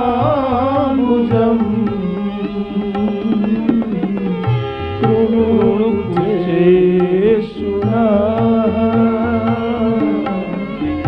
कृन्दिह क्षयम्, प्रणत देहि। तीसरा पात्र श्रीमद् भागवत जी का श्री सुभद्रा जी। सुभद्रा जी के चरित्र से एक ही बात सूत्र के रूप में व्यास गादी को आपको कहनी है, हम सबको सीखनी है, और वो है मौन। शरणागत मुखर नहीं होता, शरणागत मौन होता है। शरणागत को कौन दलील, शरणागत को कौन तर्क? जो प्रणत है वो मौन होता है। महाभारत के प्रसंग से आप परिचित हैं। अभिमन्यु को जिस तरह मारा गया, महाभारत जैसा तो ग्रंथ विश्व में है नहीं, न था, न है, न होगा।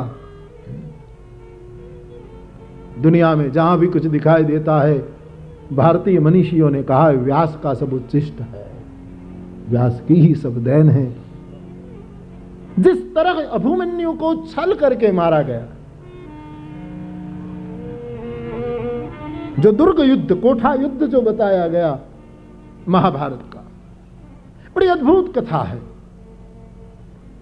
और बड़े अच्छे अच्छे समझदार लोगों ने जो छल किया है, एक साथ सब मिलकर जो कपट के भागीदार बने हैं, इस तरह अभिमन्यु को मारा गया और उनका भाई है कृष्ण। सुभद्रा जी, लेकिन एक लफ्ज तक उसने नहीं कहा कृष्ण को कि अन्याय हुआ है। एकमात्र भरोसा कि अन्याय है कि न्याय में कौन निर्णय करने वाला। भले ही हाथ में शस्त्र नहीं लेने की प्रतिज्ञा की है, लेकिन सुभद्रा जी समझती हैं कि एक बात पक्की है कि पूरे महाभारत के युद्ध का केंद्र श्री कृष्ण है।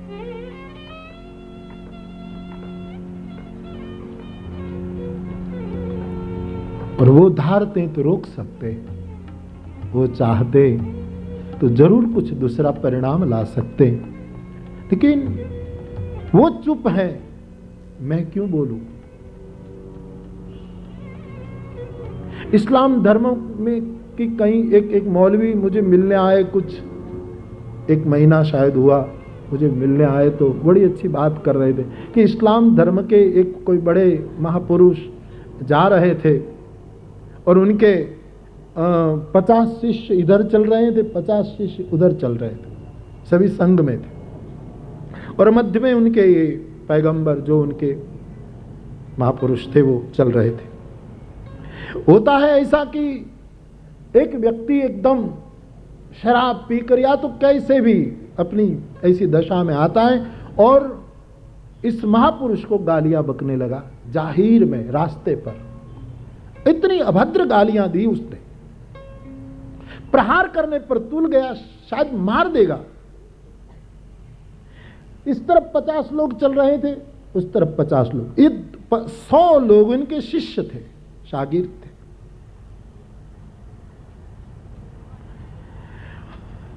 बाएं हाथ में जो 50 शिष्य थे, इनमें से नहीं रहा गया और एकदम वो प्रतिकार करने लगे, मार देंगे हम उसको। और दाईं ओर जो 50 थे वो चुप रहे। फिर तो वो आदमी हट गया, फिर उसको पछतावा भी हुआ, क्षमा मांगी, चला गया। महापुरुष अपनी स्थिति में अलोल, तब जो बोल पड़े थे, जो प्रतिकार करने पर एकदम उछल पड़े थे,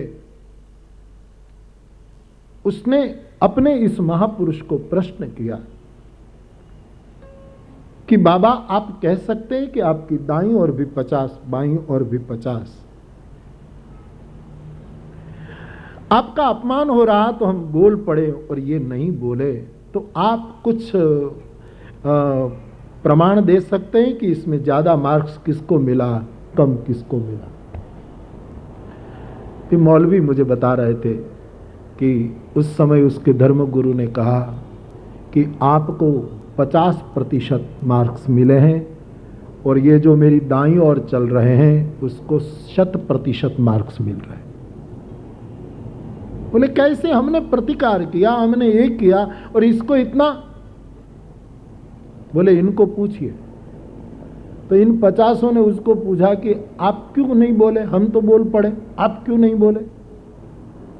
तब इन 50 ने कहा कि जिस पर हम श्रद्धा रख रहे हैं वो बिल्कुल चुप चल रहे तो हम क्यों बोले? वो चुप चल रहा है, हम क्यों बोले? तो सभी ने फिर मिलकर उसको पूछा कि हे पैगंबर, हे बाबा, आप बताइए आप क्यों चुप रहे? बोले पूरा अस्तित्व चुप है तो मैं क्यों बोलूं? पूरा अस्तित्व चुप बैठा है तो मैं क्यों बोलूं? मैं क्यों इसमें उलझूं? सुभद्रा का यही सिद्धांत, मौनम शरणम गच्छामि। एक शब्द ये महिला नहीं बोल रही और शरणागतों का ये लक्षण है मौन। और नहीं बोलना जब तुम्हारे जीवन में भरपूर सत्य हो, तभी ये मौन पकता है। ध्यान देना, मौन को कोई कंगाल मत समझे। मौन बहुत, जब सत्य की भूमि पर मौन होता है तब इसके समान बलवान कुछ नहीं होता। सुभद्रा की भूमिका कितनी पक्की है। क्या इस कोठा युद्ध में, इस दुर्ग, इस चक्रव्यूह में क्या गोविंद मेरे बेटे को नहीं बचा सकते थे? और भगवान कृष्ण कभी कुछ राजनीति नहीं करते, ऐसी तो बात नहीं है। महाभारत में कई बार राजनीति कर लेते हैं, कई बार वो कूद पड़ते हैं, कई बार पुराणों में प्रसंग भरे पड़े हैं, लेकिन वो इस समय चुप बैठे हैं। तो सुभद्रा ने सोचा, मैं क्यों उलझूं? कोई शिकायत नहीं, कोई सूट नहीं। यह है प्रणत दशा सुभद्रा जी की, और उसका एकमात्र सूत्र है मौन। राजी है हम उसी में जिसमें तेरी रजा है। ये सुभद्रा का सूत्र है। देखो भाई, तुम नीति में निवास करो ने, तब तक तो सब नीति के अनुकूल तुम आघात प्रत्याघात करो, ये ठीक है, लेकिन जिसका प्रवेश प्रीति में हो जाता है उसको फिर कौन, वो किसको, वो क्या करे? जिसका प्रवेश नीति प्रधान जिसका जीवन है वो जरूर इसमें रहना चाहिए, लेकिन जिसका प्रीति प्रधान जीवन है वो तो पार हो जाता है, सबसे बाहर निकल जाता है। सभी परंपराओं को, सभी को वो अतिक्रमण कर लेता है जो प्रीति। मैं गत कथा में बहुत जोर देकर बोल रहा था, प्रेम पर बोल रहा था वृंदावन में। तो मैं कह रहा था कि भरत जी ने सभी कुल परंपराओं को एक और रख दी। जिस रामचरितमानस की परंपरा में प्राण जाहु बरु बचन न जाई, बचन की इतनी बड़ी प्रतिष्ठा करो, जिस बचन के खातर महाराज दशरथ जी ने राम को छोड़ा और आखिर में प्राण को भी छोड़ा। भरत जी की एकमात्र दलील थी प्रेम पक्षीय दलील, प्रीति प्रधान दलील। नीति और रीति के इतिहास में, नीति और रीति के संदर्भ में मेरे पिता की बात बराबर है कि प्राण जाए, वचन नहीं जाना चाहिए, लेकिन मैं नीति का आदमी नहीं हूं, मैं प्रीति का आदमी हूं। और पूरी सभा को वशिष्ठ जी, मां कौशल्या, पूरी मंत्री परिषद और अयोध्या के समस्त नागरिक बैठे हैं। तब भरत जी ने यही प्रश्न उठाया है कि राम ज्यादा महत्व के कि एक छोटा सा वचन ज्यादा महत्व का? एक तराजू में आपने वचन डाला है, एक तराजू में राम को, और वचन के आगे राम इतना हल्का हो गया। राम वन में चले जाए, सभी वचन, सभी मर्यादा राम के आश्रित होनी चाहिए। खिलौने के लिए बालक नहीं है, बालक के लिए खिलौना है। बालक मर जाए, खिलौना नहीं टूटना चाहिए। कैसे कहलाओगे आप? राम वन में चला जाए, वचन को पकड़े रहो। ये प्रीति पर, इसका गलत अर्थ मत करना भाई। ऐसी दशा में प्रवेश हुए बिना ये बात समझना भी मुश्किल है। नीति प्रधान को सब ठीक है। भगवान श्री कृष्ण महाभारत में कभी कभी सत्य को भी छोड़ देते हैं। क्या आप उसके सामने अंगुली उठा सकते हैं? क्योंकि ये सबसे परे है, सबसे ऊपर है, सबका अतिक्रमण किए हुए है। तो नीति प्रधान लोगों में ये बात हो सकती है, प्रीति प्रधान में कैसे हो सकती? सुभद्रा जी मौन है। ये प्रणत का लक्षण है, मौन रहना। जिसमें तेरी रजा है।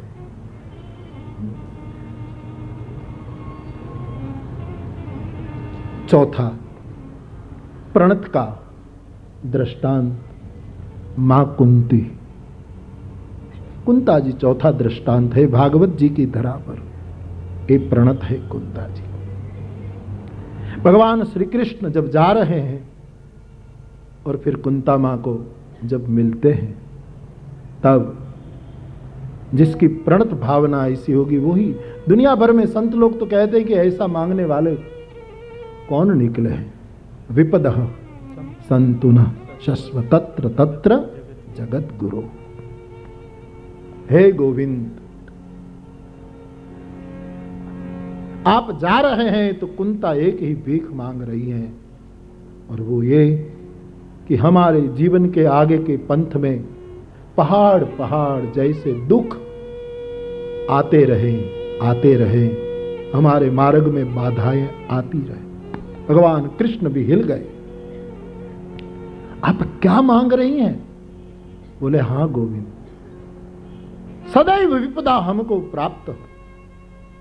लेकिन विपदा से क्या मिलेगा? बोले विपदा से कृष्ण मिलेगा, विपत्ति से कृष्ण मिलेगा। बोले निशंक। प्रमाण? बोले मेरा पूरा जीवन प्रमाण है। जब जब पांडवों पर विपत्ति आई तब तू आया, और मैं भूल करने वाली नहीं कि अब सुख मांगू और कृष्ण ना आए, क्योंकि मेरे जीवन का पूरा इतिहास कहता है हर विपत्ति की क्षण में गोविंद तू आया। भीमसेन को भोजन में विष दिलाया, उस समय मदद करने तू आया। लाक्षागृह में छल किया, मदद करने किसी न किसी रूप में तू आया। हमारी पुत्र वधू को लाज लूटी जा रही थी, बसन रूप तू होकर तू आया। हर जगह जब कोई निर्णय नहीं लिया जाता था तब कृष्ण के, अर्जुन के रथ की दूसरी पर तू आया। हर विपत्ति की क्षणों में कृष्ण तू आया है। इसलिए मैं चुप करने वाली नहीं, क्योंकि मुझे पता लग गया कि तू विपत्ति में ही आता है। इसलिए यदि मुझे तू चाहिए तो तेरे से पहले मुझे विपदा चाहिए, मेरे जीवन में विपदा। ये बोली प्रणत ही बोल सकता है। बाकी तो सीधी सी बात है, हम सब मंदिरों में कोई दुख मांगता है? कोई नहीं मानते। तो ये व्याख्या करने में बड़ा सरल पड़ता है, सुनने में बड़ा सरल पड़ता है। बाकी कोई एकांत में भगवान को कहे कि मेरे शरीर पर कपड़े भी न रहे, सब धंधा बंधा खत्म हो जाए मालिक, साइकिल तक न रहे, गाड़ियां तो क्या साइकिल भी न रहे, कुटुंब अस्त व्यस्त हो जाए, कुछ न रहे, कोई नहीं मांगता। ये कहे कुंता मां, प्रणत यही मांग करता है। प्रणत देहि नाम पाप कर्षणम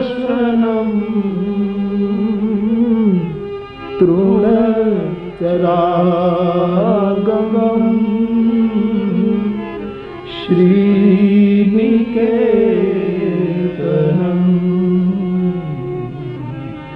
फणिफणार्पितम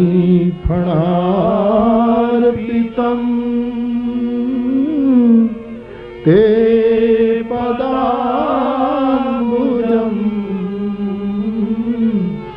कृणु कुचेषुना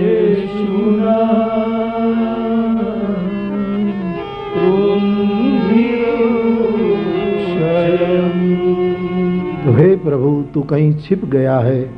हमारे मद और मान के कारण तू दिखाई नहीं दे रहा है। हम आपको पुकारती हैं, और ये पुकार में यही हमारा कहना है कि जो शरणागत है उनके सभी पापों को तू मिटा देते हैं। हम प्रणत हैं, हम तेरी शरण में हैं। कितना कितना संत्यज सर्व विषयान तव पाद मूलम, केवल तुम्हारे चरण कमल की प्राप्ति के लिए हमने क्या क्या नहीं छोड़ा। और आज इस स्थिति में आप हमको न दिखाई दे, ये ठीक नहीं लगता है। हमारे कुछ पाप हैं जरूर, ये भूल है हमारी कि हमको मान हो गया, हमको मद हो गया। लेकिन हे प्रभु, आखिर में हम शरणागत हैं, आप हमें पापों से मुक्त कर दें। आपके चरण कमल की छाया यही काम करती है। इसलिए गोपियों ने इस शरणागत वाला पक्ष यहाँ रखा है। और प्रणत कौन माने जाए, वो भागवत के आधार पर ही हम कुछ पात्रों से दर्शन करें। द्रौपदी से करुणा, समता भाव और पुकार यदि हमको प्रणत होना है, सीखे। उत्तरा से बल का भरोसा नहीं, रूप का भरोसा नहीं, शस्त्रों का भरोसा नहीं, जानकारी का भरोसा नहीं, और किसी वस्तु का, धर्म कर्म का भी बहुत इतना नहीं। सबको छोड़कर जैसे उत्तरा केवल कृष्ण की शरण में गई, ऐसा भाव यदि हम में आए तो हम प्रणत कहलाएंगे। और सुभद्रा से यदि हमारे जीवन में मौन जागृत हो, मौन यदि हमारे जीवन में आ जाए, तो समझना हम प्रणत हैं। और कुंता के जीवन में क्षण क्षण हमको विपदा मिले, बहुत बहुत हिम्मत चाहिए। ये तो मैं समझ रहा हूं कि बोलना बड़ा आसान है, बाकी बहुत हिम्मत चाहिए और ये तो समझ में नहीं आता। बाकी जिसको उसको पाना है, सत्य की पूर्ण अनुभूति जिसको करना है, उनको तो चाहिए, विपत्ता आनी ही चाहिए। तुम्हारे रास्ते में बाधा आए तो ही समझना, क्योंकि अस्तित्व कबूल करता है कि महत्व का है, क्योंकि बाधाएं महत्व के व्यक्ति के बीच में आती है, सामान्यों के पास बाधाएं नहीं आती, ये नियम है। तो ये तो स्वीकार करना चाहिए, लेकिन ये कुंता भाव हम सब में कैसे आए? मैं बोलने में बहुत सरल समझता हूं, लेकिन बहुत कठिन है। लेकिन सत्य को तो समझना ही चाहिए कि जिसको उसको पाना है, उसके लिए बाधा नितांत आवश्यक है, अत्यंत जरूरी है। उसके बिना वो कहां मिलता है, उसका अनुभव कहां होता है? तो जिन जिन ने पाया है, इन लोगों ने इन बाधाओं को पार करता करते पाया है। तो मां कुंता से हम इस सूत्र को समझे और हम प्रणत है कि नहीं, दूसरों के अभिप्राय पर नहीं, हम अपनी जीवनी से समझे कि हमारे में ये प्रणत भाव है कि नहीं। यदि ऐसा कुछ मात्रा में भी दिखाई दे तो समझना हमारे सभी पाप को प्रभु समाप्त कर देंगे, और ये पाप गए तो भूतकाल का शोक गया, वर्तमान का मोह गया और भविष्य का भय गया। और आज इतनी बातों को आप हृदय में रखें और आज की कथा को विराम दूं।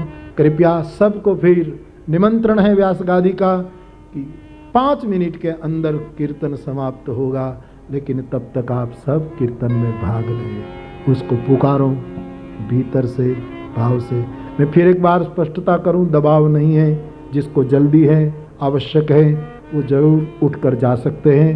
लेकिन यदि 5-7 मिनट में कुछ ऐसा न हो तो भाव से, भीतर से, क्योंकि भागवत कथा कीर्तनोत्सुक जो हो उनके लिए महिमा बताया है कि जो कीर्तन में उत्सुक। तो आइए कुछ क्षणों के लिए भगवान नाम का आश्रय करें।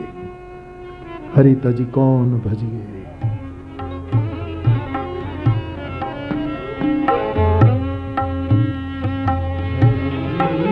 तजी ओन भजी, हरि तजी कौन भजी। हरे कृष्ण हरे कृष्ण कृष्ण कृष्ण हरे हरे। सब गाइए कृपया।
Hare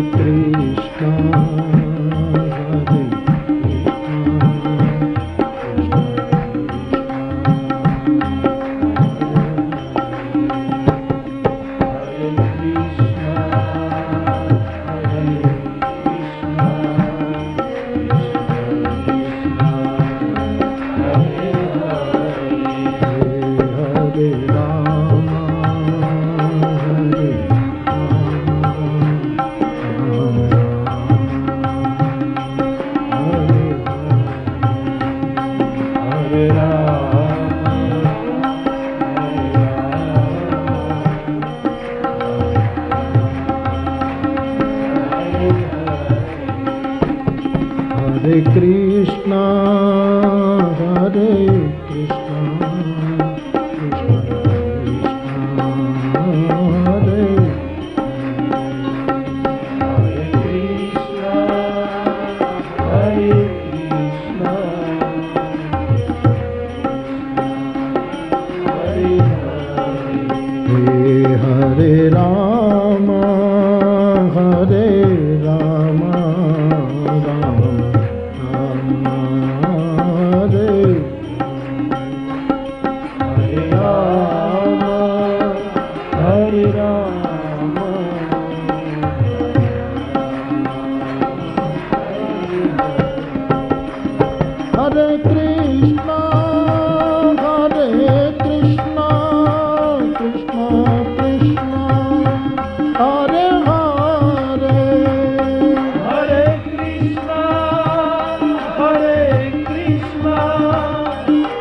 दृढ़येन चरणं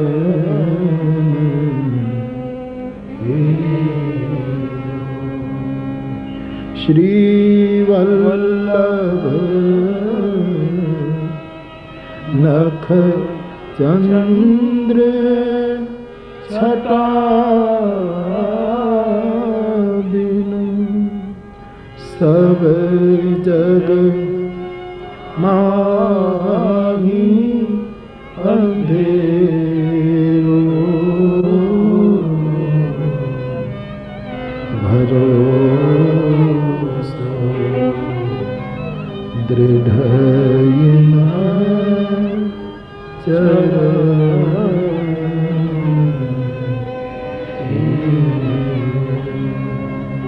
पवन तनय संकट हरण मंगल मूर्ति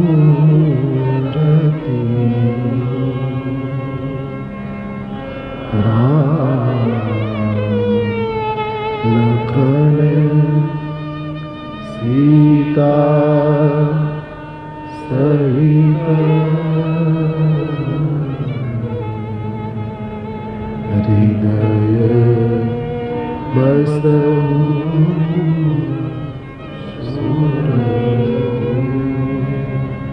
बोलिए हनुमान जी महाराज की।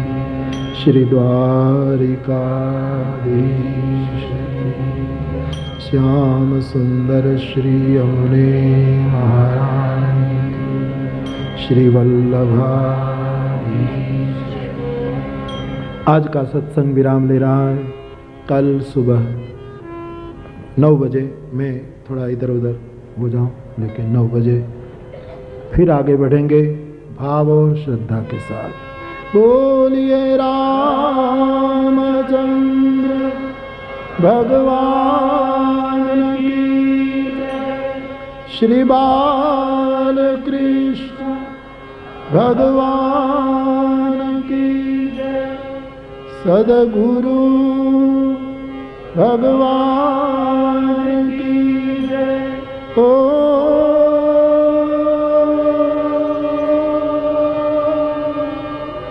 नमः पार्वती पतये।